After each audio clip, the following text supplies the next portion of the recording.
ত্রিভুবনের মালিক তুমি, ও হে প্রভু দয়াময়, তুমি কাছে থাকিলে নেই আমার কোনো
दीन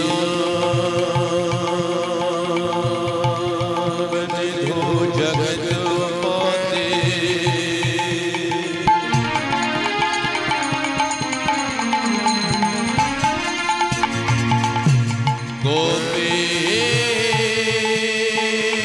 गोपेश गोपिका कनितो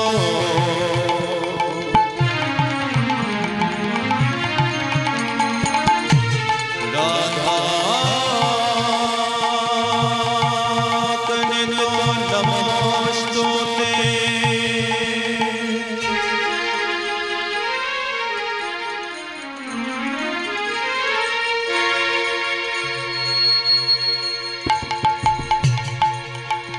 तबे तो कंचन गौरांगी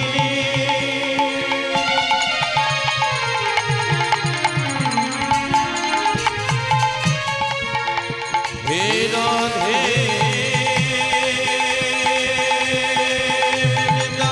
वृंदावनेश्वरी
जय गुरु श्री गुरु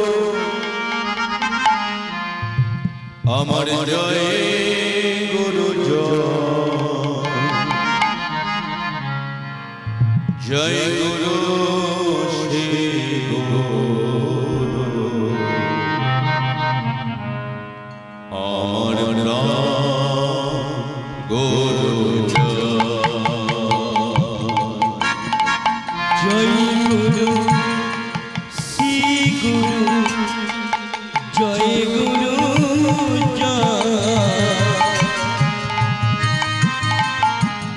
जय गुरु श्री गुरु प्राण गुरु जय गुरु श्री गुरु जय गुरु जय गुरु श्री गुरु प्राण गुरु जय गुरु श्री गुरु जय गुरु जय गुरु श्री गुरु प्राण गुरु अमर श्री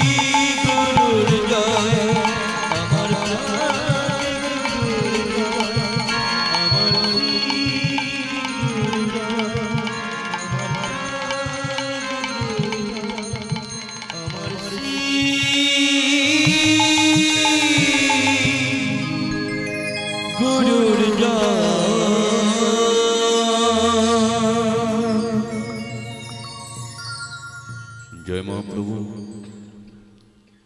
জয় রাধে শ্যাম। হরে কৃষ্ণ হরে রাম, জয় রাধে শ্যাম। সবাই মিলে একবার বলুন, সে গুরু নিতাই গৌর প্রেমানন্দে, হরি বল হরি বল হরি বল।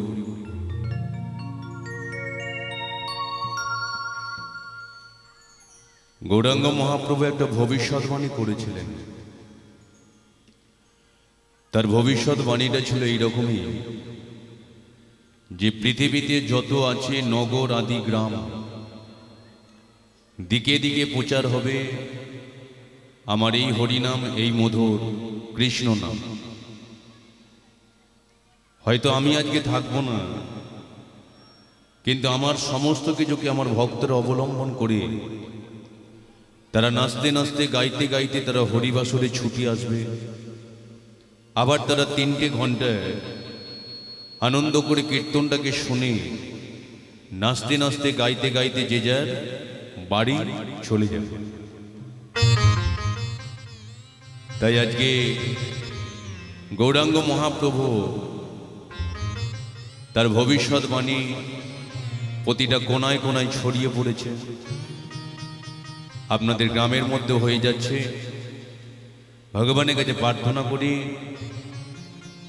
যে সমস্ত কমিটির বাবারা দাদারা বা পরিবারে প্রতিটা সদস্য একত্রিত হয়ে এই জায়গায় একটা সুন্দর হরিবাসরের আয়োজন করেছেন, ভগবানের কাছে প্রার্থনা করি সেই সমস্ত প্রতিটা ভক্ত বৈষ্ণবের অন্তরে রাধারানী যেন কৃষ্ণ প্রেম ও ধন সম্পত্তি দিয়ে থাকে। এরা যেন কৃষ্ণ ধনে ধনী হয়, যুগ যুগ ধরে এইভাবে এই দিনে এই তিথিতে এরা যেন সুন্দরভাবে হরিবাসরটাকে চালিয়ে নিয়ে যেতে পারে। তাই আমার লীলা কীর্তন শুরু করার আগে যারা এখনো পর্যন্ত হরিবাসরেতে এলো না, আমি তাদের ঘরে প্রণাম জানাই। যারা হরিবাসরে আসার ইচ্ছাকে প্রকাশ করলো না, তাদের ঘরে আমি প্রণাম জানাই। যারা বাড়িতে বসে বসে এখনো ভাবনা চিন্তা করছেন যে কীর্তন যা শোনা হবে কোন, কীর্তনের পাশাপাশি ভক্ত সেবা আছে, সেবা করব, বাড়ি চলে আসব, যারা এইরকম অনেকে ভাবছেন, ভাবনা চিন্তার মধ্যে আছেন, তাদেরও প্রত্যেকের আমি মঙ্গল প্রার্থনা করি। কিন্তু আপনারা বলবেন যে বাবা উদয়, আজকে তুমি আমাদের ঘরে প্রণাম জানাচ্ছ, এটা তো খুবই ভালো কথা, তুমি আমাদের ঘরে সম্মান দিচ্ছ, ভালোবাসা দিচ্ছ, খুবই ভালো কথা। কিন্তু যারা এখনো পর্যন্ত হরিবাসরেতে এলো না, ফাঁকা রয়ে গেল, তুমি তাদের ঘরে প্রণাম জানাও কেন? জানাতে হবে না। দেখবেন নিন্দা, অবহেলা, অশ্রদ্ধা আমি যখন কোনো ভক্তের উপরে করতে থাকব, তবে একটা জিনিস আমাকে মনে রাখতে হবে, যে ভক্তটার উপরে আজকে আমি নিন্দা করছি, হয়তো এমন একটা দিন আসবে ওই ভক্তটা আমাকে আজকে নিন্দা করতে পারে।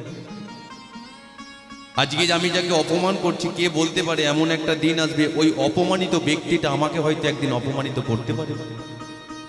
আজকে যাকে আমি সম্মান দিচ্ছি না, কে বলতে পারে ওই ব্যক্তিটা আমাকে আজকে সম্মান দেবে না। কথায় আছে যে আপনার ব্যবহারই আপনার পরিচয়।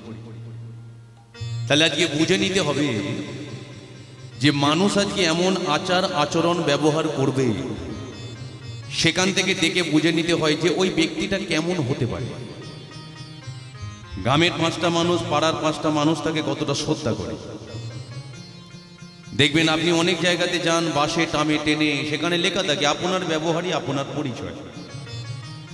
তাহলে নিন্দা করার জায়গা এখানে নেই, অপমান করার জায়গা এখানে নেই, অশ্রদ্ধা করার জায়গা কিন্তু এই হরিবাসরটা নয়। আর তাছাড়া নিন্দে আপনি কাকে করবেন? আজকে আমরা হরিবাসরে বসতে চেয়েছি, কিন্তু এমন একটা দিন ছিল যেখানে আমরা হরিবাসরে বসতে চাইতাম না। আজকে আমাদের কিছু করার নেই, তাই আজকে সমস্ত কিছু ফেলে রেখে হরিবাসরে বসেছি। আমি একদিন ছিলাম যেখানে হরিবাসরে ছেঁড়া চটে বসতে চাইতাম না, জোর করে বাবা মা আমাকে ধরে নিয়ে আসতো, হরিবাসরে চ, যদি একটু কৃষ্ণ কথা গানের মধ্যে গেলে তোর অন্তরের মধ্যে কৃষ্ণ প্রেম ধন সম্পত্তি আসে। তাহলে কোন ভক্তের আজকে কখন যে ভগবান শ্রীকৃষ্ণের চরণে মতি হবে সেটা আজও পর্যন্ত কেউ জানে না। হয়তো এমন একটা দিন আসবে যারা আজকে হরিবাসরে বসলো না, হয়তো তারাই দেখা যাবে একদিন হরিবাসরের সামনে বসবে আর আনন্দ করে কীর্তনটাকে শুনতে শুনতে তারাই একদিন দুহাত তুলে বলে উঠবে, নিতাই গৌর প্রেমানন্দে হরি বল। তাই আমি প্রত্যেকের চরণে প্রণাম জানাই। এই গ্রামের আশেপাশে যত দেব দেবীর মন্দির আছে প্রত্যেক দেব দেবীর চরণে আমার ভক্তিপূর্ণ প্রণাম জানাই। দীক্ষাগুরুর চরণে প্রণাম জানাই, শিক্ষাগুরুর চরণে প্রণাম জানাই, পিতামাতার চরণে প্রণাম জানিয়ে আপনাদের প্রত্যেকের মঙ্গল প্রার্থনা করে শুরু করছে আমার হরি কথা, কৃষ্ণ কথা, আমার সেই গৌরাঙ্গ মহাপ্রভুর কথা। সবাই মিলে একবার বলুন, বলি একবার চৈতন্য মহাপ্রভুকে। না, ঠিক মতো আমি সন্তুষ্ট হলাম না, তবে সন্তুষ্ট হওয়ার আগে আজকে আমরা যে লীলা নিয়ে আস্বাদন করব, যে বিষয়টা নিয়ে আমরা আলোচনা করব, দেখবেন ভগবান শ্রীকৃষ্ণের লীলা পালার কোনো শেষ নাই। আমাকে অনেকে বলে আসরে ওঠার আগে যে দাদা আজকে আপনি কি লীলা করবেন, আপনি আজকে কি পালা করবেন। আমি তখন চিন্তা করি যে ভগবান শ্রীকৃষ্ণের তো লীলার কোনো শেষ নাই। আমাদের মাথার উপরে যে আকাশটা আছে, এই আকাশটা কোথা থেকে শুরু হয়েছে কোথায় গিয়ে শেষ হয়েছে সেটা আমরা কেউ জানি না। তাহলে ভগবান শ্রীকৃষ্ণ এই যে এত লীলাপালা করেছে কিসের জন্য জানেন? লীলাপালা করেছে শুধুমাত্র অভিনয় করে ভক্তদের ঘরে জানানোর জন্য। উদ্দেশ্য ছিল একটা হরি নাম করতে হবে। নানান ধরনের ভক্তদের চরিত্র, নানান ধরনের লীলাপালা কিসের জন্য অভিনয় করে বুঝিয়ে দিয়েছে তোমাদের অন্য কিছু করতে হবে না, শুধু মহামন্ত্র হরে কৃষ্ণ নাম এটা করলেই আমায় তোমরা কি। মহামন্ত্র নাম দেখবেন মন্ত্র অনেক ধরনের আছে। কালী মন্ত্রে কালী পূজা হয়, দুর্গা মন্ত্রে দুর্গা পূজা হয়, শিব মন্ত্রে শিব পূজা হয়, কিন্তু সব দেবদেবীর পূজা হয় একটাই মন্ত্র, যেটা হলো মহামন্ত্র হরে কৃষ্ণ নাম। তাহলে সেই নাম আজকে আপনারা শুনতে বসেছেন। তাহলে সেই গৌরাঙ্গ মহাপ্রভু অনেক লীলাপালা করে দিয়েছেন। তবে আজকে আমরা যে লীলা আস্বাদন করবো, একটা ভক্তের কথা আমরা শুনবো, একটা ভক্তের কথা। যে ভক্তটা নিজ কুলে জন্মগ্রহণ করলো, নিজ কুলে জন্মগ্রহণ করে সে ভগবান শ্রীকৃষ্ণকে লাভ করেছিল।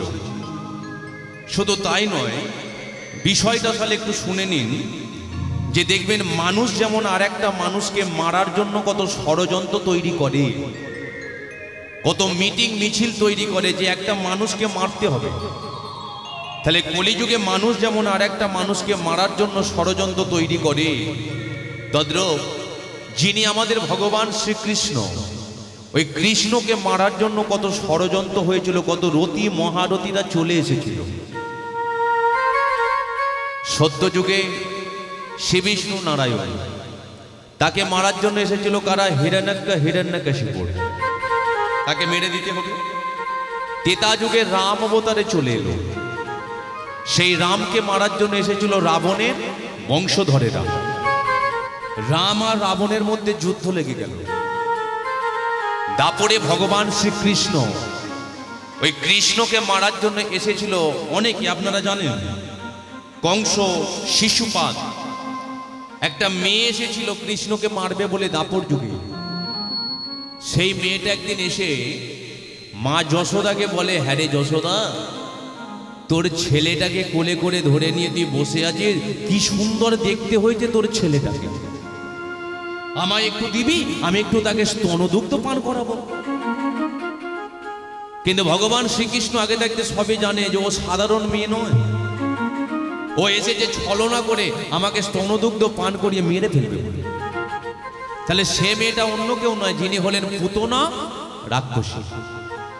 তাহলে দাপরেও আজকে কৃষ্ণকে কেউ ছেড়ে কথা বলল না।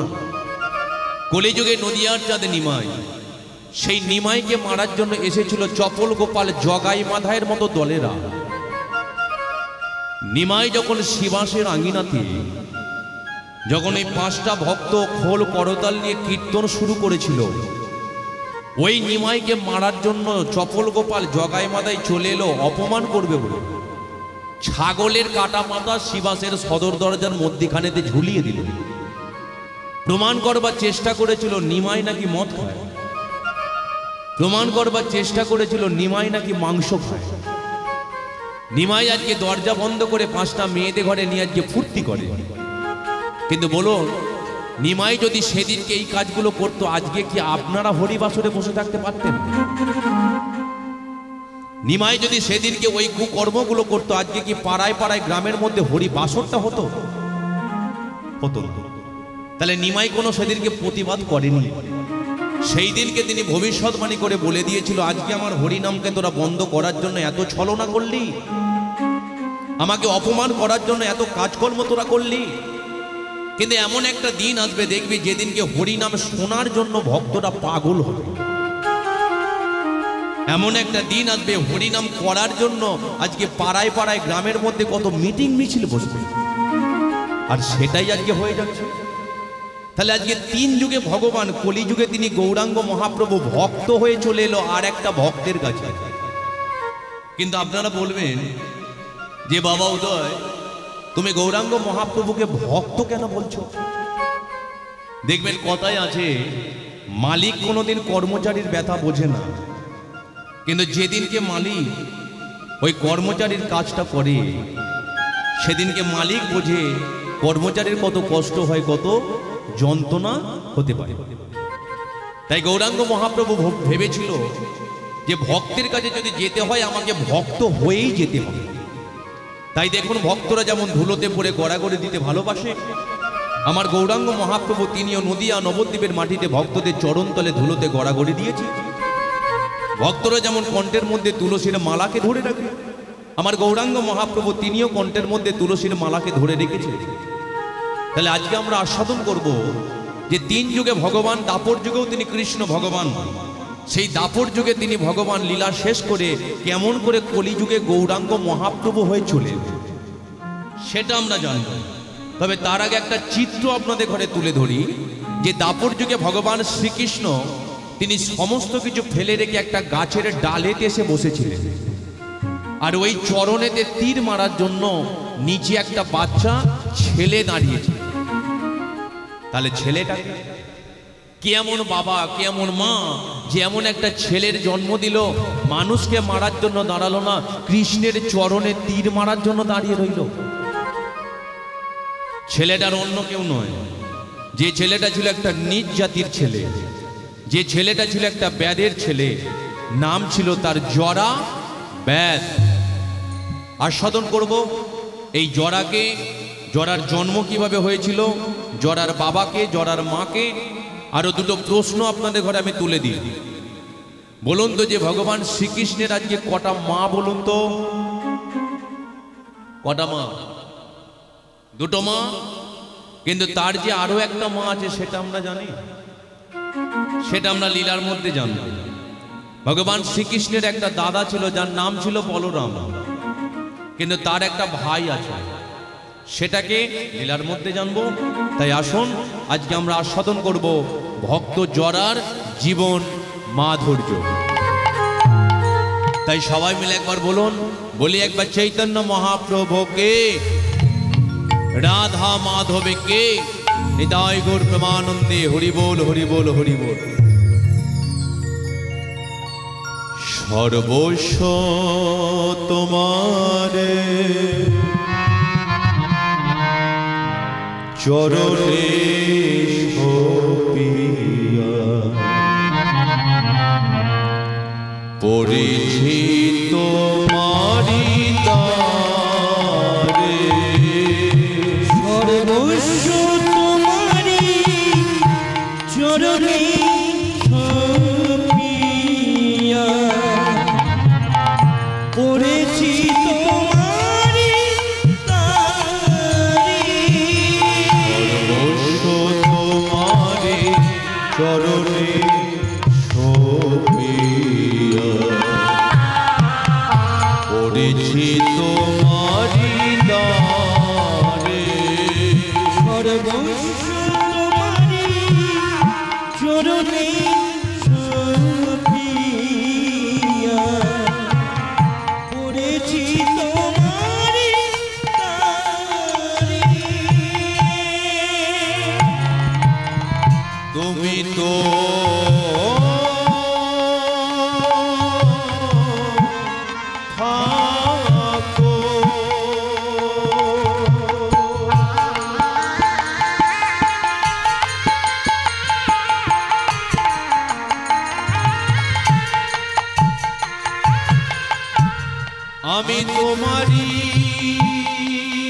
তোমারি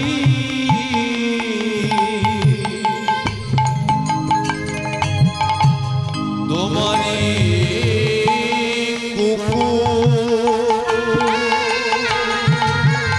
তুমি তো ঠাকুর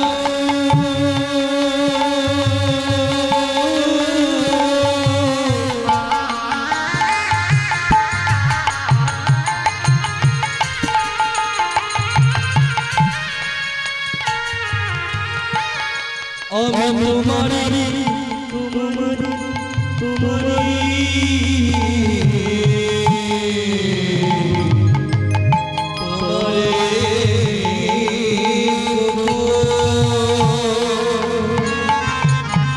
তুমি তো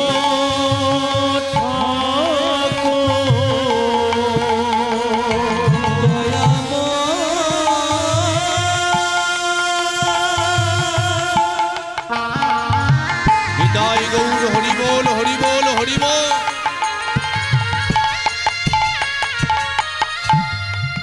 আমার পতিত বাবা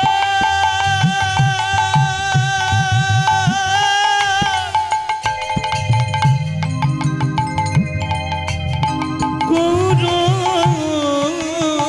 হরি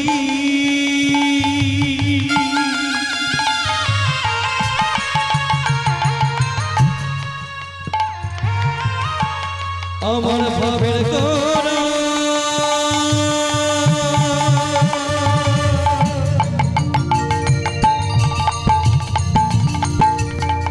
আমার রসে গোড়া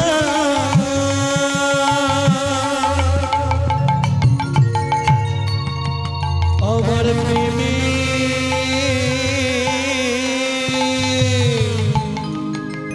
গোড়া তুমি তো ঠাকুর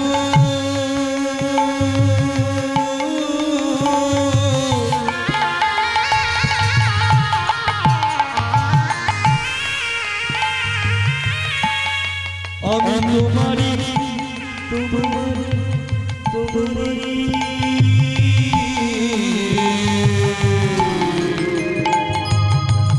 তোমারে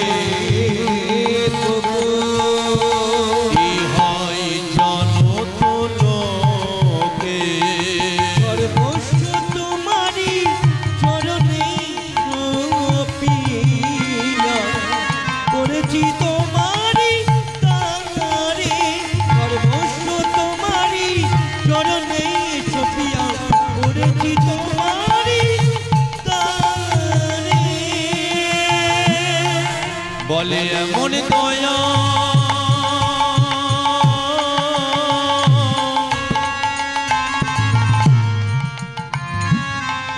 আমাদের কে আছে এমন দয়া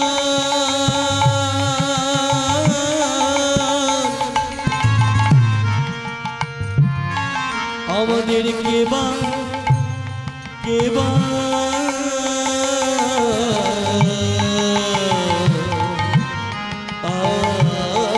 আছে বলে এমন দয়া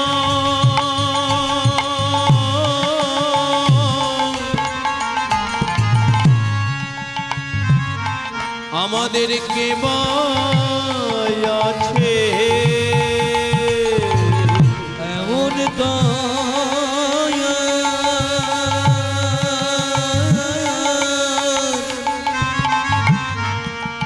আমাদের কেবা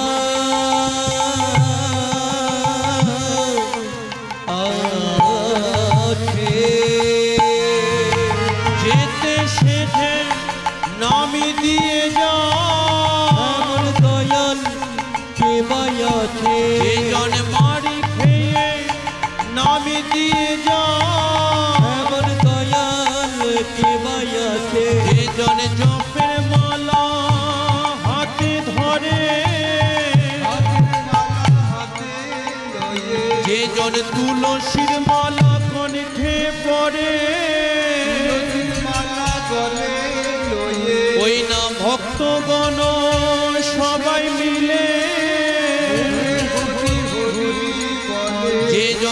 জপের মালা হাতে ধরে ওই না ভক্তগণ সবাই মিলে তাই উলুধ্বনি একটু উলুধ্বনি করা যায় ওই উলুধ্বনি করো থেকে উলুধ্বনি করো সবে হরিধ্বনি করো সবে একবার শঙ্খ ধ্বনি করো বলে একবার হরি হরি নিতাই গৌর হরি হরিব জয় রাধে শ্রী রাধে বলে রাধে তোমার হলাম বলে একবার প্রেমানন্দে বাহু তুলে মাধব জনম আসবে না রে তাদের মানব জনম চলে যাবে আরে হরি হরি হরি বলে তাই গৌর হরি হরি হরি হরি বলে হরি হরি হরি হরি বলে হরি হরি হরি বলে তাই গোরায় আমার প্রাণের ভগবান তাই গোরায় আমার প্রাণের ভগবান গোড়ায় আমার প্রাণের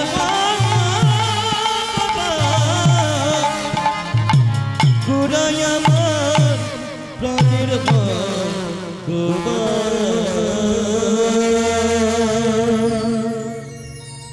বলি একবার চৈতন্য মহাপ্রভুকে রাধা মাধবকে ভক্ত সেবাকে এদিকের হলোটা কি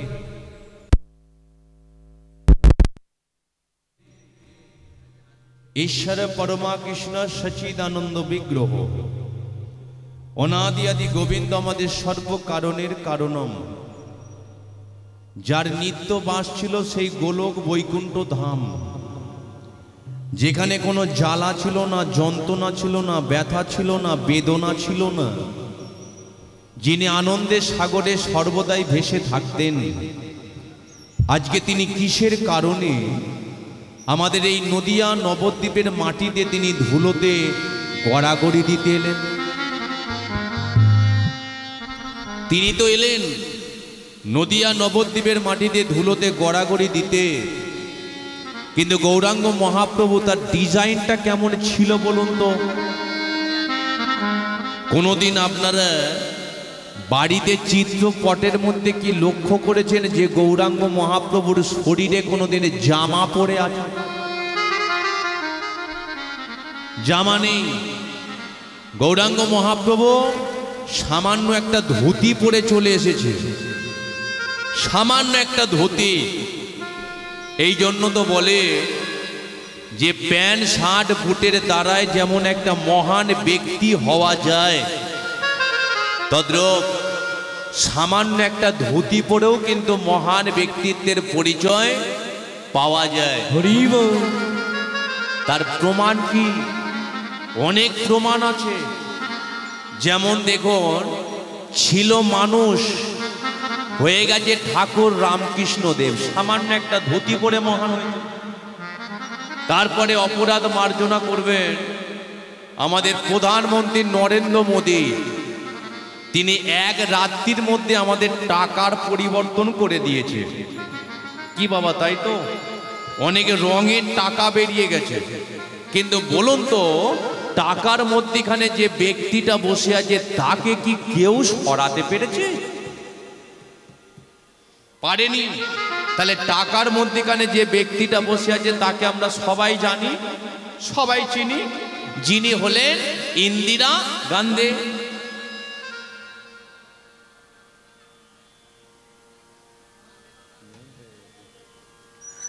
না না এতেও অনেকে ঘাড় নাচছে বলে হ্যাঁ অনেকে ঘাড় নাচছে মানে ঘাড়টা শুধু নেড়ে দিলেই হলো আর কি ঘটনা হলো টাকার মধ্যখানে বসে আছে কে? ইন্দিরা গান্ধী নয়, মহাত্মা গান্ধীজি। তাহলে গান্ধীজির আজকে ডিজাইনটা কেমন ছিল? হাতে একটা লাঠি, পরনে সামান্য একটা ধুতি। যে ধুতি আর লাঠির দ্বারায় সারা বিশ্ব সংসারে তিনি এতটা মহান, যে টাকার মধ্যখানে জায়গা করেছে, আজও পর্যন্ত তাকে কেউ সরাতে পারেনি। বলি একবার চৈতন্য মহাপ্রভুকে জয়। তাহলে সেই গৌরাঙ্গ মহাপ্রভু তিনি ধুতি পরে চলে এলেন। আজকে সমস্ত কিছু ফেলে রেখে এলেন কোথায়? মায়াবদ্ধ জীবকে উদ্ধার করে দেবে বলে। তাহলে মায়াবদ্ধ জীব কারা? যারা কোনোদিন হরিবাসরে 3টে ঘন্টার জন্য ছেঁড়া আসনটাতে গ্রহণ করে না, হরি বল। যারা কোনোদিন সাধুগুরু বৈষ্ণবকে সেবা দিল না, যারা কোনোদিন তুলসী তলায় এক ঘটি জল দিল না, যারা শুধু আমার আমার বলে দিন রাত কাটিয়ে দিল, তারাই হলো এই জগতে মায়াবদ্ধ জীব। আর এই মায়াবদ্ধ জীবকে উদ্ধার করবে বলে নদিয়ার চাঁদ নিমাই সামান্য একটা ধুতি পরে চলে এলো মায়াবদ্ধ জীবের কাছে। এলো কেন? ভক্তদের ঘরে একটু হরিনাম দেবে বলে। তার উদ্দেশ্য ছিল একটাই, যে ভক্তদের কাছে আমি যাচ্ছি, ওদের ঘরে একটু হরিনাম দিতে হবে। কেন? কারণ আমাকে দেওয়া কথা ওরা ভুলে যাবে। আজকে আমরা কেউ এখানে বাবা হয়ে বসে আছি, মা হয়ে বসে আছি, কেউ কাকা কাকি ভাই বোন হয়ে হরিবাসরে বসে আছি, কিন্তু কোনো না কোনো দিন প্রতিটা মানুষকে মাতৃ জঠরের মধ্যে থাকতে হয়েছিল। আর ওই মাতৃ জঠরের মধ্যে কি থাকে? মল মূত্র রক্ত কফ পোঁচ পর্যন্ত মায়ের গর্ভে জমে থাকে। সমস্ত কিছুর আমরা একটা জ্বালা যন্ত্রণা ভোগ করি। আর ওই জ্বালা যন্ত্রণা সহ্য করতে না পেরে ভগবান শ্রীকৃষ্ণকে আমরা ডাকতে থাকি, যে প্রভু তুমি একবার এসো, যন্ত্রণা সহ্য হচ্ছে না, মানুষ করে আমাদের ধরাধামে নিয়ে চলো না। এ মন কাউকে দেব না, এ তো আমার মন, একমাত্র তোমাকেই সারাটা জীবন দিয়ে দেব। তিনি ভাবলেন ঠিক আছে তাই করা যাক। সে কি করলো? দয়াময় বিপদ ভঞ্জন মধুসূদন কৃপা করে আমাদের ঘরে মানুষ করে পাঠিয়ে দিল। কে? তিনি তো পারতেন আমাদের রাস্তার কুকুর ছাগল করে পাঠাতে, কারণ তিনি জানেন যে এদের ঘরে যদি কুকুর ছাগল করে পাঠায়, এরা তো আমাকে 3 বেলা সেবা দিতে পারবে না। বলুন না, অনেক বাড়িতে পোষা ময়না আছে, সে কি পারে তুলসী তলায় একটা ধূপ জ্বেলে দিতে? অনেক বাড়িতে অ্যালসেশিয়ান কুকুর আছে, সে কি পারে ভগবানকে সন্ধ্যাবেলায় তুলসী তলায় সন্ধ্যা প্রদীপটা দেখাতে? পারেন? তাহলে সে আজকে বেঁচে সমস্ত কিছু হিসাব করে আমাদের মানুষ করে পাঠিয়ে দিয়েছে। কিন্তু ভগবানকে কথা দিলাম, মানুষ হয়ে চলে এলাম, তাকে দেওয়া কথা আমরা ভুলে গেলাম। মন কোথায় দিলাম? যে চাকরি করে চাকরিতে মন দিলাম, যে ব্যবসা করে ব্যবসায় মন দিলাম, একটা স্ত্রী স্বামীকে মন দিল, স্বামী স্ত্রীকে মন দিল। আবার বৃদ্ধ বয়সে অনেকে দেখবে লাঠিতে মন দেয়, লাঠি। বৃদ্ধ বয়স কে? সে উঠতে পারবে না, ও লাঠি তার কাছে থাকলে ওটাই ভালো। তাহলে সবাই সব জায়গায় মন দেয়, কিন্তু ভগবানকে মনটাকে কেউ দিতে পেরেছে? পারেনি। তাহলে আজকে যখন আমরা হরিবাসরে বসেছি 3টে ঘন্টার জন্য, আমি 3 ঘন্টা বলবো না, 1 মিনিট আমার সাথে হরিনাম একটু করা যাবে? করা যাবে? না না, যদি আপনারা করেন তাহলে আপনাদের সাথে আমিও একটু করবো আর কি। করা যাবে তো? তাহলে একটু উলুধ্বনি করে একটু দিন না দেখি, একটু উলুধ্বনি করুন। আচ্ছা, যারা যারা হরিনাম করবেন একবার হাত তুলুন তো দেখে।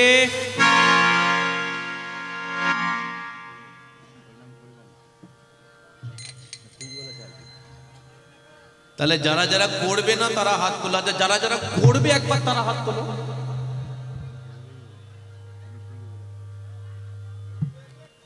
যাক, শোনার মধ্যে একটু ভুল হয়ে গেল। চলুন একটু তাহলে হাতে তালিটা দেওয়া যাক, অসুবিধা নেই তো? হরে কৃষ্ণ হরে কৃষ্ণ কৃষ্ণ কৃষ্ণ হরে হরে হরে রাম হরে রাম রাম রাম হরে হরে।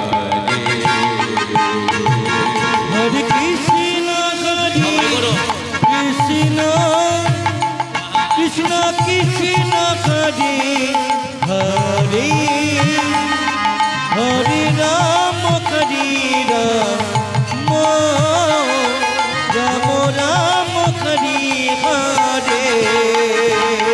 হরে কৃষ্ণ হরে কৃষ্ণ কৃষ্ণ কৃষ্ণ হরে হরে হরে রাম হরে রাম রাম রাম হরে হরে। হরে কৃষ্ণ হরে নিতাই গৌর হরি কৃষ্ণ কৃষ্ণ হরে হরে হরে রাম হরে রাম রাম রাম হরে হরে। বলি একবার ভগবান শ্রীকৃষ্ণকে একটু হাত দুটো তুলে রাখা যাবে কি না? না এতক্ষণ তো তালি দিয়ে হলো, একটু তার মতো যদি ডিজাইনটা ধরা যায় অসুবিধা নেই তো, তাহলে তোলা যাক। ও হরে কৃষ্ণ কৃষ্ণ কৃষ্ণ হরে হরে হরে রাম রাম রাম হরে হরে। হরে কৃষ্ণ হরে কৃষ্ণ কৃষ্ণ কৃষ্ণ হরে হরে হরে রাম রাম রাম রাম হরে হরে।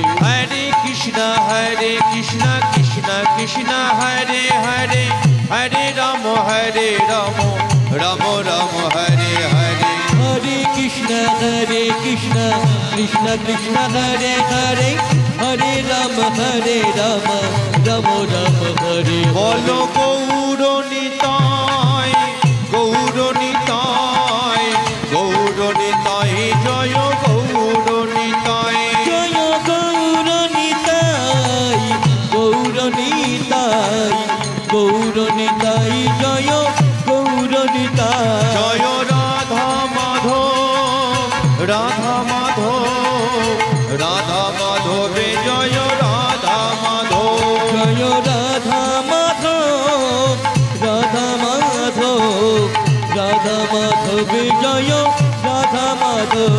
জয় জগন্নাথ শুভদয় বলদেব জয় জগন্নাথ জয় জগন্নাথ সুভদ্রায় বলদেব জয় জগন্নাথ। জয় বৃন্দা দেবী বৃন্দা দেবী বৃন্দা দেবী জয় বৃন্দা দেবী জয় বৃন্দা দেবী বৃন্দা দেবী বৃন্দা দেবী জয় বৃন্দা দেবী। জয় পল্লদ মহারাজ হরি বল। পল্লদ মহারাজ পল্লদ মহারাজ জয় পল্লদ মহারাজ জয় পল্লদ মহারাজ পল্লদ মহারাজ পল্লদ মহারাজ জয় পল্লদ মহারাজ। জয় জগন্নাথ শুভদয় বলদেব জয় জগন্নাথ জয় জগন্নাথ সুভদ্রায় বলদেব জয় জগন্নাথ। জয় পল্লদ মহারাজ পল্লদ মহারাজ পল্লদ মহারাজ জয় পল্লদ মহারাজ জয় পল্লদ মহারাজ পল্লদ মহারাজ পল্লদ মহারাজ জয় পল্লদ মহারাজ। জয় নৃসিংহ দেব নৃসিংহ দেব নৃসিংহ দেবে জয় নৃসিংহ দেব জয় নৃসিংহ দেব নৃসিংহ দেব নৃসিংহ দেবী জয় নৃসিংহ দেব। বল হরি হরি বল হরি বল। গৌর হরি বল হরি বল। হরি হরি বল সবে গৌর হরি বল হরি হরি বল জয় গৌর হরি হরি বল হরি হরি বল সবে গৌর হরি বল। হরি হরি বল গৌর হরি বল হরি হরি বল সবে একবার উলু ধ্বনি দিয়ে বল হরি হরি বল গৌর হরি বল হরি হরি বল তবে গৌর হরি বল হরি হরি বল গৌর হরি বল হরি হরি বল সবে গৌর হরি বল হরি হরি বল গৌর হরি বল হরি হরি বল সবে গৌর হরি বল।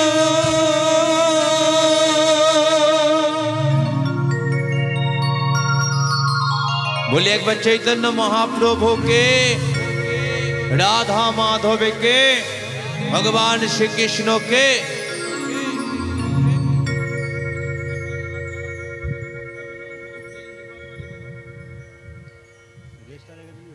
তবে যেগুলো করার আমরা সেগুলো করে নিলাম। এবার একটু মন দিয়ে শুনুন, যে লীলার বিষয়বস্তু আমি বলে দিলাম। তবে লীলাটা আমাদের শুরু হচ্ছে একটা পরিবার থেকে। একটা পরিবার, যে পরিবারে আজকে দুটো ভাই ছিল, দুটো ভাই। বড় ছেলেটা কে ছিল জানেন? বড় ছেলেটা যিনি ছিলেন, যে ছিল জন্ম থেকেই অন্ধ, যাকে আমরা জানি জন্মন্ধ ধৃতরাষ্ট্র। এখন এই ধৃতরাষ্ট্রের কটা ছেলে ছিল জানেন? না না, বেশি ছেলে ছিল না, মাত্র 100টা ছেলে ছিল, মাত্র 100টা। এখন এই 100টা ছেলের মধ্যে সব থেকে বড় ছেলেটার নাম ছিল দুর্যোধন। তাহলে ধৃতরাষ্ট্র ছিল পরিবারের বড় ছেলে।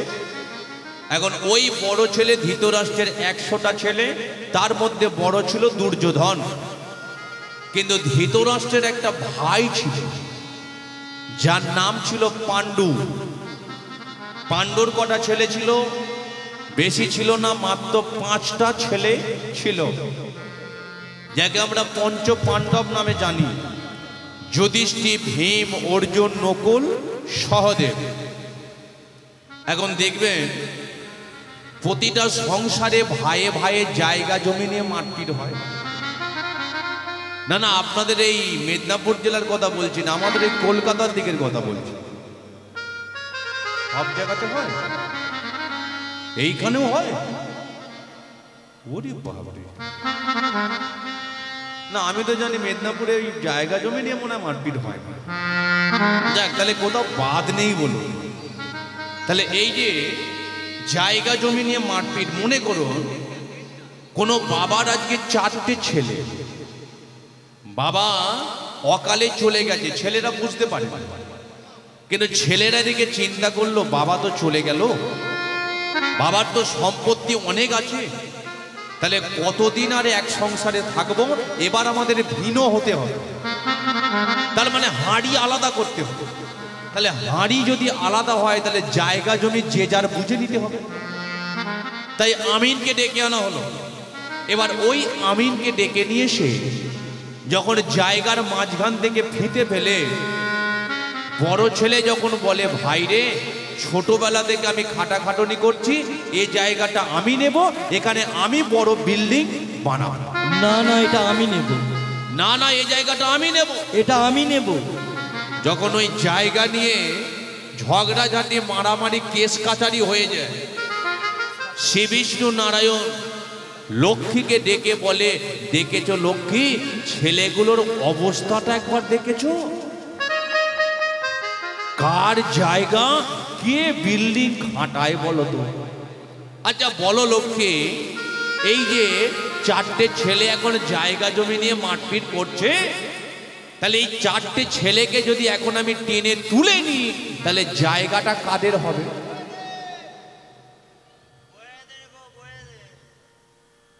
বলে নাকি বইয়েদের হবে। না, হিসেব তো সেটাই বলে, বইয়েদেরই হবে। কে?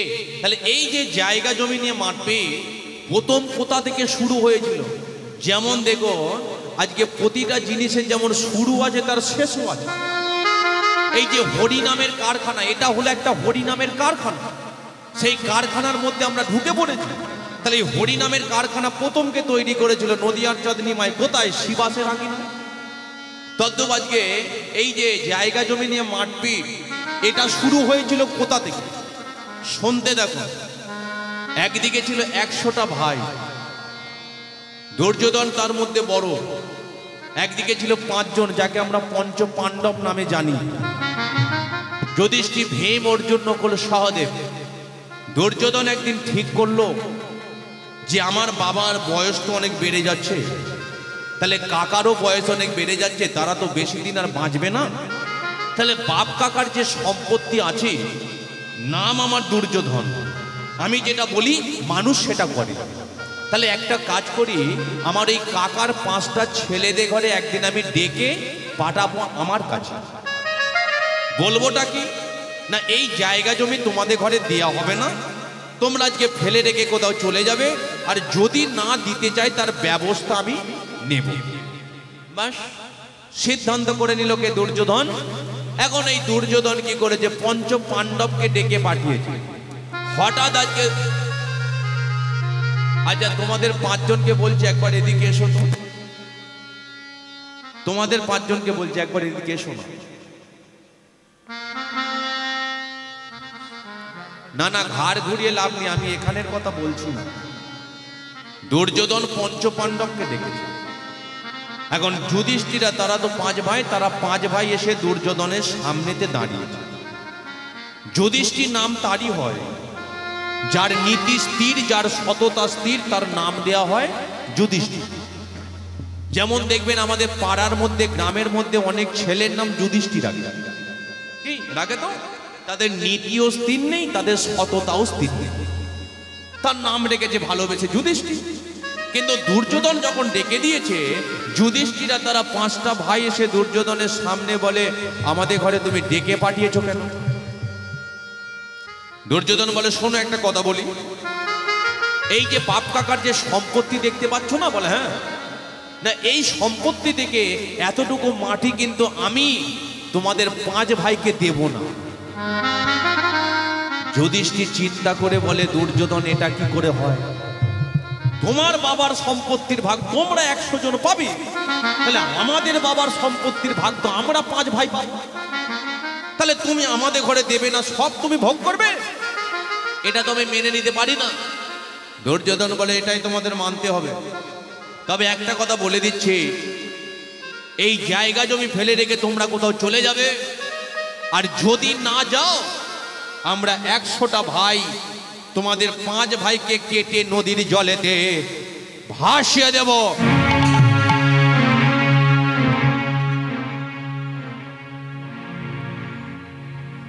যুধিষ্ঠির কি করেছে? তার 4টে ভাইকে নিয়ে চুপচাপ মেরে বাড়ি চলে এসেছে।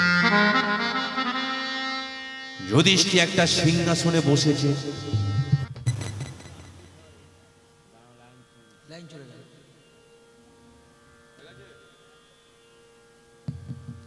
এখন তার 4টে ভাই, তারা কি করেছে? যুধিষ্ঠির চরণ তলেতে বসেছে।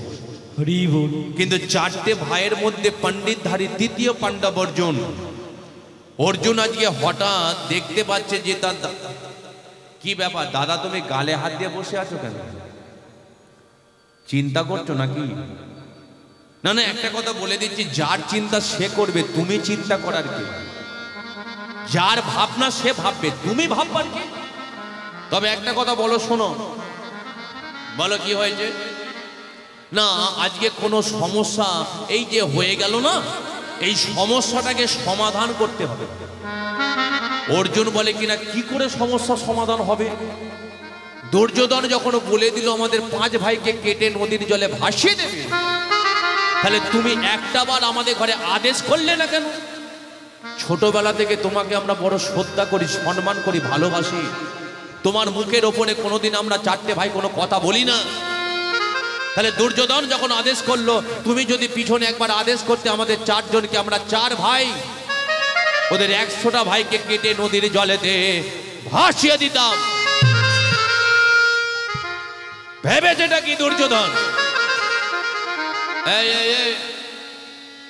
একটু আসতে, এত চিৎকার চেঁচামেচি করলে হয় না। সমস্ত সমস্যা দিয়ে সমাধান করতে হয় ঠান্ডা মাথায়। এই অর্জুন একটু আসতে। অর্জুন চুপ করে গেছে। এখন যুধিষ্ঠির বলে, শোন অর্জুন, এই যে সমস্যা হয়েছে সমাধান করতে পারে একজন, সেটাকে না দ্বারকাতে একজন বসে আছে। আচ্ছা, দ্বারকাতে কে বসে থাকে?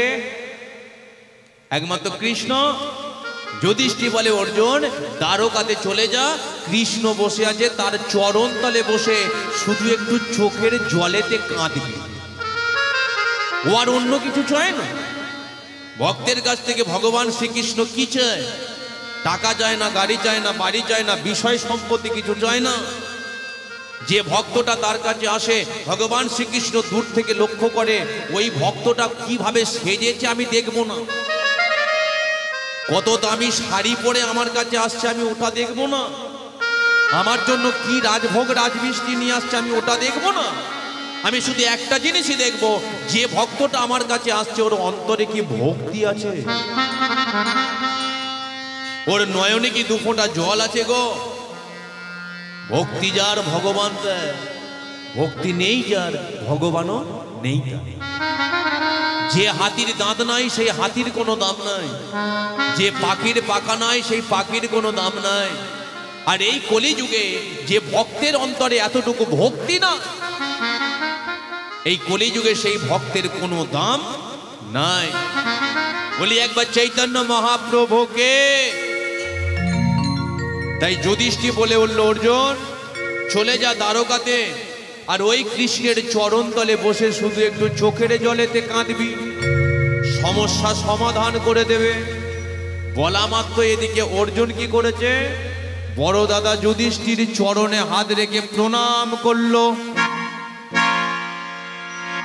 প্রণাম করে আজকে বেরিয়ে পড়েছে অর্জুন সেই দ্বারকার উদ্দেশ্যে। মানে তো চলে রে হে সেই দ্বারকা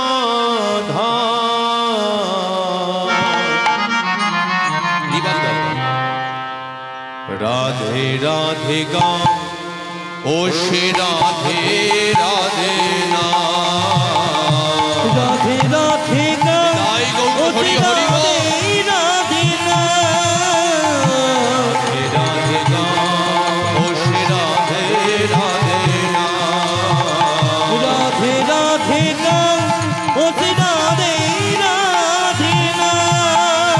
श्री वृंदावन में बंगु बिहारी, श्री वृंदावन में गिरिधारे, श्री वृंदावन में चले जाए बंगु बिहारी, श्री वृंदावन में गिरिधारे, श्री वृंदावन में बंगु बिहारी, श्री वृंदावन में गिरिधारे, श्री वृंदावन में बंगु बिहारी, श्री वृंदावन में गिरिधारे। दर्शन कर ले शुभोर शाम, दर्शन राधे कर ले हरि बोल, शुभ और शाम, दर्शन कर ले शुभोर शाम, दर्शन राधे कर ले हरि बोल, शुभ और शाम। राधे राधे गा ओ श्री राधे राधे ना, राधे राधे गा नाई गौर हरि हरि बोल, राधे ना, राधे गा ओ श्री राधे राधे ना, राधे राधे गा ओ राधे राधे ना, राधे राधे गा ओ राधे राधे ना, राधे राधे गा ओ राधे राधे ना,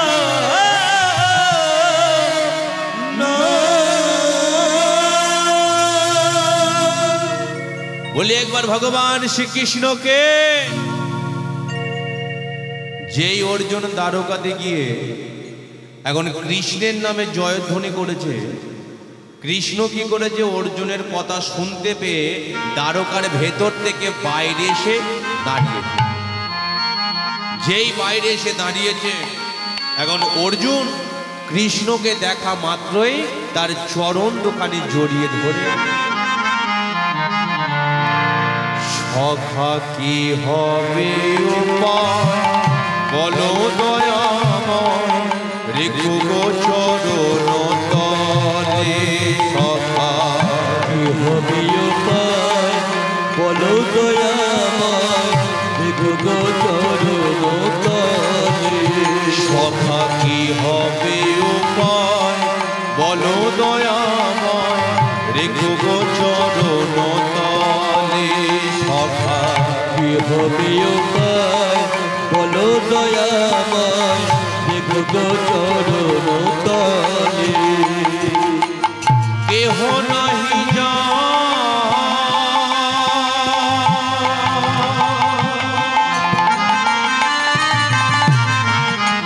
সখা হে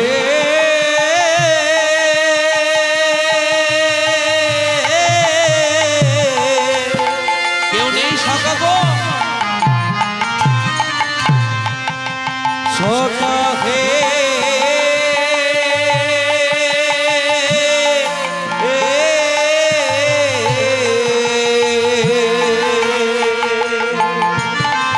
কেহ নাহি যা তুমি আছো তা,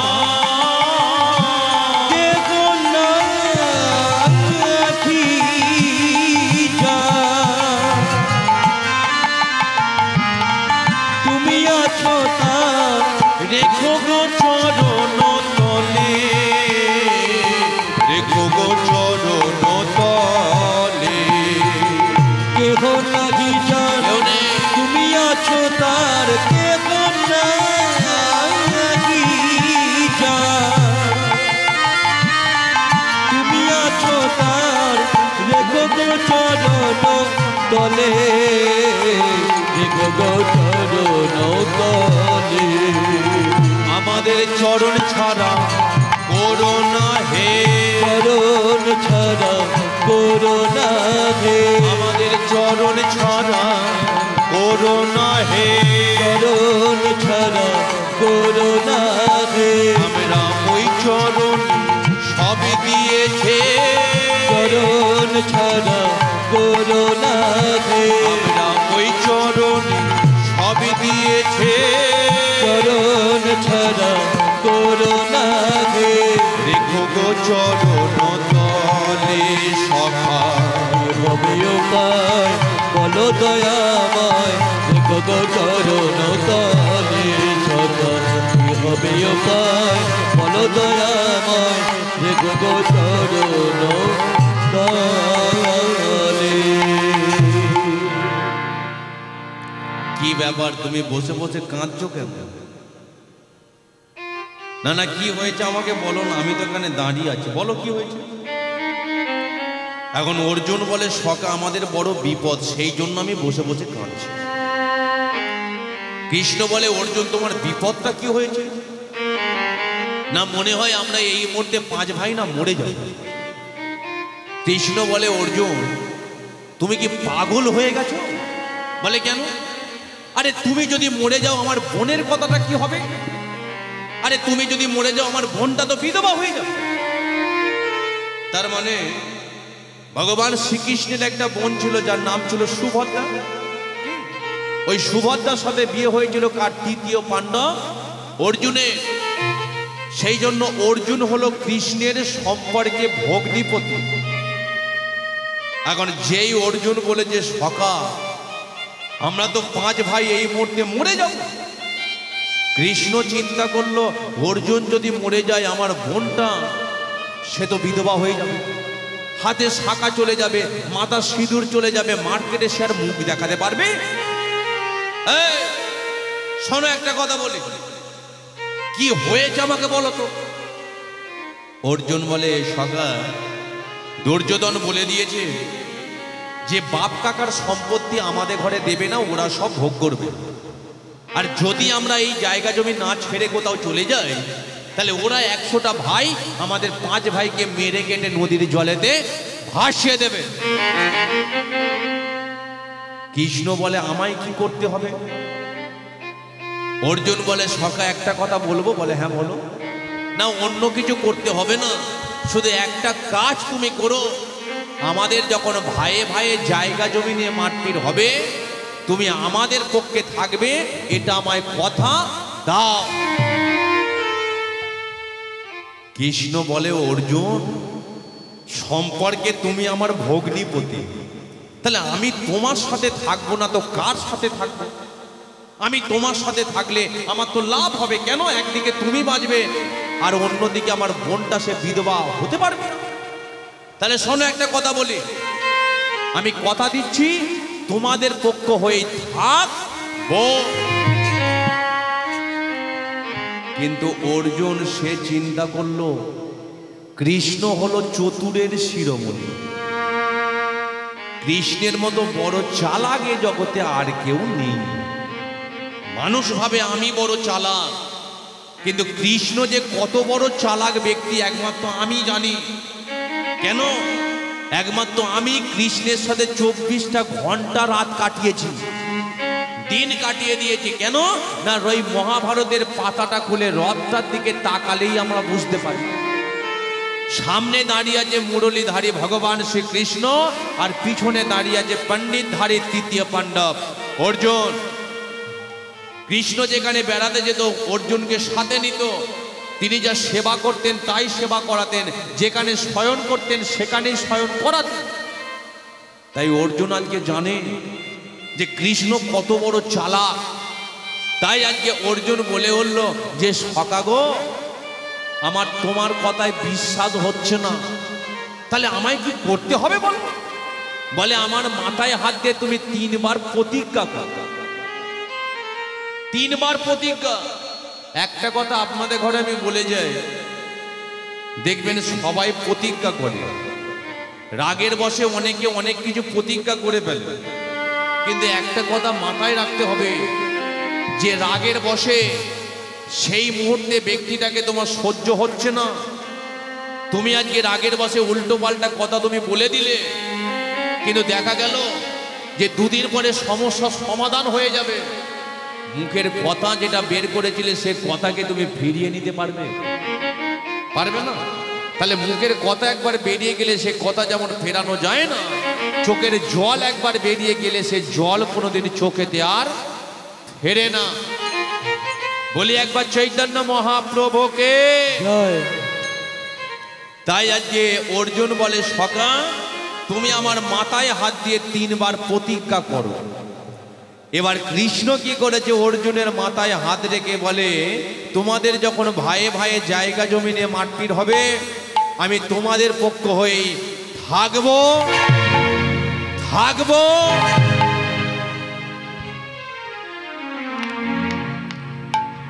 না না তুমি কি একটু দেরি করে আসতে পারলে না? এক্ষুনি আসতে হলো, একটু দেরি করে এলে আমার তো ব্যাপারটা মিটে যেত। না না এখানের কথা বলছি না, অর্জুন বলছে যে সখা কাউকে কথা দিতে গেলে তো 3 বার দিতে হয়, তুমি 2 বার দিয়ে থেমে গেলে কেন? কৃষ্ণ বলে আমি তো 3 বারই দিতে চেয়েছিলাম। অর্জুন তুমি একবার মুখটা ঘুরিয়ে দেখো কে আসছে। যেই অর্জুন মুখটা ঘুরিয়েছে দেখে বলে সখা ও যে দুর্যোধন গো। কৃষ্ণ বলে কি ঝগমারি করেছে আমার ছেলের সাথে? দুর্যোধনের মেয়ের আমি বিয়ে দিয়েছিলাম, সম্পর্কে তো দুর্যোধন আমার বেই হয়ে গেছে। আর বেই হয়ে গেছে বলে যখন তখন আমার দ্বারকাতে এসেই বলে বলো বেই কেমন আছো। আচ্ছা দুর্যোধন কৃষ্ণের সম্পর্কে বেই কেন জানেন? কৃষ্ণের ছেলের নাম ছিল শাম্ব, দুর্যোধনের একটা মেয়ে ছিল যার নাম ছিল লক্ষণা। ওই শাম্বর সাথে লক্ষণার বিয়ে হয়েছিল, তাই সম্পর্কে দুর্যোধন কৃষ্ণের বেই। যেই অর্জুন আর কৃষ্ণ দাঁড়িয়ে দাঁড়িয়ে কথা বলছে হঠাৎ দুর্যোধন দূর থেকে ছুটে এসে দাঁড়িয়ে কৃষ্ণকে বলে বলো বেই কেমন আছো। কৃষ্ণ বলে ভালোই আছে। শোনো কৃষ্ণ, একটা কথা বলি, যে আমাদের যখন ভাইয়ে ভাইয়ে জায়গা জমি নিয়ে মারপিট হবে, মাঝখান থেকে তুমি যেন তোমার লম্বা নাকটাকে গলিয়ে দিও না। কৃষ্ণ বলে লম্বা নাক থাকলে মাঝে মাঝে তো গলাতে ইচ্ছা করবে। কি? দুর্যোধন বলে নাক যদি গলিও অন্তত আমাদের পক্ষে গলিও, ভিখারি অর্জুনের পক্ষে নাকটা তুমি গলিও না। এবার আপনারা বলুন কৃষ্ণ কোন পার্টির হয়ে কথা বলবে? একদিকে অর্জুন, একদিকে দুর্যোধন, একদিকে ভগ্নিপতি, একদিকে বেই। তাহলে দুজনেই কৃষ্ণের আত্মীয়, দুজনেই কৃষ্ণকে চাইছে। এবার আপনারা বলুন কৃষ্ণ কোন দিকে যাবে? কোন দিকে যাবে? হ্যাঁ, সব দিকে। মা বলে সব দিকেই যাবে। আরে সব দিকে গেলে হবে, যে কোনো একজনকে তো বাঁচতে হবে। এখন কৃষ্ণ চিন্তা করলো যে আমায় এমন একটা উপায় বের করতে হবে, দুজনেই আমার আত্মীয়, দুজনকে চটালে হবে না, কারণ শত্রু বাড়িয়ে লাভ নেই। কখন কখন বিপদে পড়বো, কখন কোন মানুষকে আমার দরকার পড়বে, এটা তো আমরা জানি না। তাই কৃষ্ণ ভাবলো যে সাপও না মরে, লাঠিও না ভাঙে। কিছুক্ষণ চিন্তা ভাবনা করে হঠাৎ আজকে কৃষ্ণ বলে, এই কটা বাজে গো? 12টা। আচ্ছা, এই যে বলে তোমাদের কি ঘুম পেয়ে গেছে নাকি? না না, আমার দেখে মনে হচ্ছে তোমাদের ঘুম পেয়ে গেছে, কারণ কত দূর থেকে এসেছো। তবে শোনো, এত রাত্রিরে বাড়ি যাবার দরকার নেই, তোমরা পাশের ঘরে গিয়ে শুয়ে পড়ো, জানো? হ্যাঁ, রাত্রি 12টা বেজে গেল তো, আমি আর এতক্ষণ আর কথা বলতে পারছি না, আমি এখন গিয়ে শুয়ে পড়ছি। তবে শোনো একটা কথা, তোমরা গিয়ে শুয়ে পড়ো, সকাল হবে। আর সকালবেলা ঘুম থেকে উঠে তোমার দুজনের মধ্যে যার বদন আমি সর্বপ্রথম আগে আমি দর্শন করব প্রভাতকালে, কথা দিলাম তারই পক্ষে আমি যুদ্ধে থাকবো। তাহলে কেমন একটা উপায় বের করে নিতে। এখন বলার সাথে সাথে কৃষ্ণ কি করেছে, একটা সেকেন্ড দাঁড়ায়নি, ও ছুটে গিয়ে বিছানায় গিয়ে শুয়ে পড়েছে। কিন্তু অর্জুন সে কি করেছে, কৃষ্ণের পাশের ঘরে শুয়ে পড়েছে। কিন্তু দুর্যোধন এদিকে দাঁড়িয়ে দাঁড়িয়ে চিন্তা করলো, কৃষ্ণ তো বলে দিয়েছে যে সকালবেলা ঘুম থেকে উঠে যার মুখ দেখবে তারই পক্ষে থাকবে। তাহলে এখন যদি আমি পাশের ঘরে না গিয়ে কৃষ্ণ যে ঘরে শুয়ে আছে ওই ঘরের ভেতরে ঢুকে কৃষ্ণের পাশেই যদি আমি শুয়ে পড়ি, তাহলে ও তো বেটা সকাল হলে ঘুম থেকে উঠে প্রথমেই আমার মুখ দেখবে, আর আমার যদি মুখ না দেখো ওর মেরে মুখ আমি ভেঙে ফেলবো।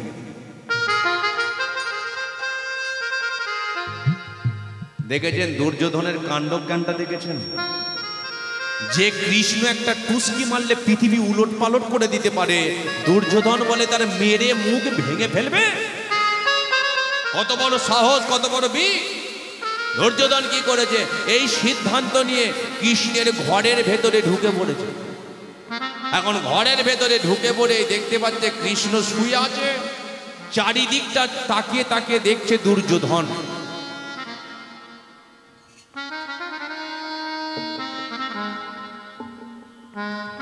ব্যাটার বিছানাটা তো খুব বড় গো, কিন্তু এর পাশে তো শোয়া যাবে না। কেন? ছোটবেলায় কানে শুনেছিলাম এই কৃষ্ণ নাকি বৃন্দাবনে ব্রজগোপীদের কাপড় নিয়ে টানাটানি করেছে। ছেলেটা বড় হয়ে গেছে, এর পাশে যদি এখন আমি শুয়ে পড়ি, বলা তো যায় না, ছোটবেলার অভ্যাস রয়ে যেতেও পারে। এর পাশে আমি শুয়ে পড়বো, আর সকালবেলা উঠে যদি আমি দেখি যে আমার কাপড় একদিকে আর আমি একদিকে, এবার বলো মান সম্মান থাকবে? থাকবে? তাহলে এর পাশে শোয়া যাবে না, কারণ এই ছেলেটা মোটে ভালো নয়, যখন তখন যাই তাই করে দিতে পারে। তাই আজকে দুর্যোধন কি করেছে, কৃষ্ণের পাশেতে না শুয়ে রাতটাকে কাটাতে হবে। চিন্তা করলো কৃষ্ণ যেখানে শুয়েছিল তারই মাথার ওপরে একটা সোনার সিংহাসন ছিল, সিংহাসনের ওপরে বসেছে, নিচে কৃষ্ণ শুয়ে আছে। দুর্যোধন একটা পা আর একটা পায়ের ওপরে দিয়ে এমন ভাবে দোলাচ্ছে যে দুর্যোধনের পায়ের ধুলো কৃষ্ণের মাথায় এসে পড়ছে। বলুন, এর কোনো জ্ঞানগম্য আছে? ভগবান নিচে শুয়ে আছে, তার মাথার উপরে বসে বসে পা দোলাচ্ছে, ধুলোগুলো কৃষ্ণের মাথায় গিয়ে পড়ছে গো। কৃষ্ণ আজকে ঘুমাচ্ছে না, চোখ বন্ধ করে সবই বুঝতে পারছে। কৃষ্ণ চিন্তা করলো সকালটা হতে দাও দুর্যোধন, তোমার অবস্থা কি করব তুমি কল্পনাও করতে পারবে না। তোমার মতো একটা অভক্তের পায়ের ধুলো আমার মাথায় একটা ভক্ত বসে আছে, তার মাথায় এসে পড়বে। আচ্ছা বলুন তো, যে ভগবান শ্রীকৃষ্ণের মাথার উপরে একটা ভক্ত আছে, সেটাকে শ্রীকৃষ্ণের মাথার উপরে একটা ভক্ত বসে আছে, সেটাকে দেখবেন কৃষ্ণের মাথায় কি গোঁজা থাকে বলুন তো? হ্যাঁ, ওটাকে শ্রীমতী রাধা রানী। রাধা রানী ছিল তার পরম ভক্ত। সেই রাধা রানীকে তিনি আজকে সারাটা জীবন মাথায় করে ধরে রেখে দিয়েছে। তাই রাধা রানী যদি না থাকতো তাকে আমরা ভগবান বলে কেউ জানতে পারতাম না। তাই একটা অভক্তের পায়ের ধুলো আমার মাথায় ভক্ত বসে আছে, তার মাথায় এসে পড়বে। কৃষ্ণ কি করেছে? চোখ দুটো বন্ধ করে আস্তে আস্তে নিজের হাত দুটো নিয়ে গিয়ে ময়ূর পুচ্ছটাকে চেপে ধরে শুয়ে আছে। তাহলে এতক্ষণ শুনলেন একটা অভক্তের কথা, এবার শুনুন একটা ভক্তের কথা। ভক্তটাকে যে কৃষ্ণের পাশের ঘরে শুয়ে আছে তৃতীয় পাণ্ডব অর্জুন। অর্জুন পাশের ঘরে শুয়ে আছে, কিন্তু অর্জুনের চোখে তো ঘুম নেই। গভীর রাত্রিরে অর্জুন আজকে না ঘুমিয়ে বিছানার মধ্যে বসে বসে চিন্তা করছে, আমার সখা বুঝি ঘুমাতে পারছে না, সখা বুঝি আমার কথায় বড় কষ্ট পেয়েছে গো। আমি তো একটা বারের জন্য চিন্তা করলাম না, যে আর মাটি আমি তাকেই নালিশ করতে চলে এলাম গো। আমার সখা বুঝি ঘুমাতে পারছে। যাই, এই রাত্রিরেই আমি সখার কাছে যাই, গিয়ে বলি সখা গো, ভুল যদি হয়ে থাকে তুমি আমাদের অভিশাপ দাও, কিন্তু আশীর্বাদ করো মৃত্যু যদি হয় তোমার হাতে যেন মরণ হয়, দুর্যোধনের হাতে যেন আমাদের মৃত্যুটা হয় না। অর্জুন কি করেছে? এই সিদ্ধান্ত নিয়ে গভীর রাত্রিরে নিজের ঘর ত্যাগ করে যেই কৃষ্ণের ঘরেতে ঢুকেছে, দেখতে পাচ্ছে সখার মাথায় হাত। তবে কি সখা বড় চিন্তা করছে? তবে কি সখা আমার কথায় বড় কষ্ট পেয়েছে গো? অর্জুন আজকে কোনো কিছু না বলে তাড়াতাড়ি করে অর্জুন নিয়ে গিয়ে নিজের মাথাটা কৃষ্ণের চরণে দিয়ে দিয়েছে। যেই কৃষ্ণের চরণে অর্জুনের মাথাটা দিয়েছে, অর্জুনের চোখ থেকে দুফোঁটা জল ঝরে গেল। আর ওই অর্জুন চোখের জল দিয়ে কৃষ্ণের চরণ দুখানা ধোঁয়ায় দিয়েছে। সখা হে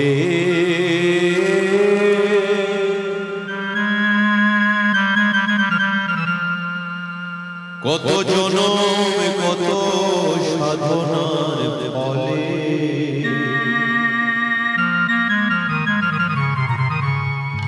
আমি তোমার চরণে ধরেছি সখা হে।